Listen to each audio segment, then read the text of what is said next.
मैं ऑफिस के काम से जयपुर गया था। दिन भर मीटिंग में व्यस्त रहा। शाम को बहुत थक गया था। बस चाहता था कि होटल चला जाऊं और जाकर आराम से सो जाऊं। लेकिन होटल की लॉबी में जो हुआ वो मैंने कभी सपने में भी नहीं सोचा था। रिसेप्शन के पास खड़ी लड़की को देखकर मैं रुक गया, क्योंकि वो लड़की नेहा थी। नेहा मेरी पुरानी गर्लफ्रेंड। हम दोनों कुछ पल एक दूसरे को देखते रहे। 5 साल बाद मुलाकात हो रही थी हम दोनों की। नेहा ने हल्की मुस्कान के साथ कहा कि कैसे हो। तो मैंने कहा ठीक हूँ, तुम कैसी हो।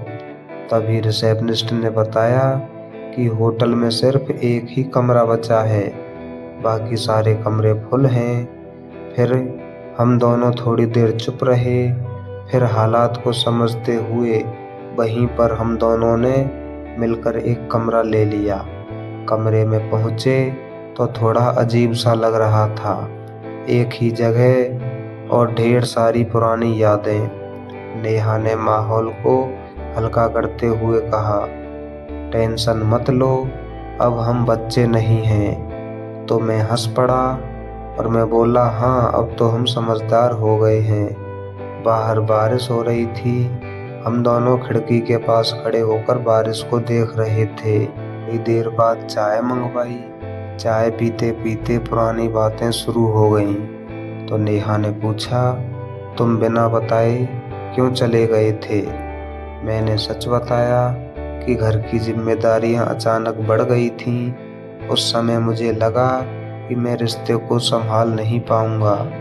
ये सब बातें नेहा चुपचाप सुनती रही। और फिर नेहा बोली, अगर उस समय खुलकर बात कर लेते तो शायद अलग ना होती। मैंने सिर हिलाया और कहा, हाँ शायद।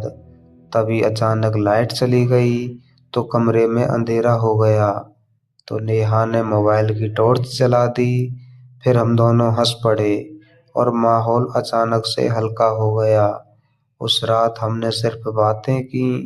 अपने रात हमने सिर्फ बातें की अपने काम के बारे में, अपने परिवार के बारे में और अपनी जिंदगी में आगे बढ़ने के बारे में।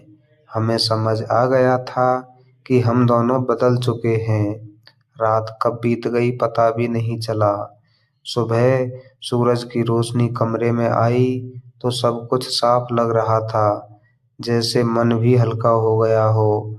तो नेहा ने मुस्कुराकर कहा, कभी कभी जिंदगी हमें दोबारा मिलाती है, सिर्फ इसलिए कि अधूरी बातों को हम पूरा कर सकें। तो मैंने कहा, हाँ, ताकि दिल में कोई बोझ ना रहे। हमने साथ में होटल छोड़ा। इस बार ना कोई वादा था और ना ही कोई उम्मीद थी।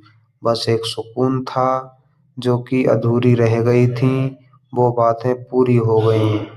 उस रात फिर हम कपल नहीं बने, लेकिन अच्छे दोस्त जरूर बन गए। तो कभी कभी जिंदगी आपको एक ही कमरे में इसलिए लाती है ताकि आप समझ सकें, असली रिश्ते इज्जत, भरोसे और साफ नीयत से बनते हैं। और यही उस रात की सबसे बड़ी सीख थी।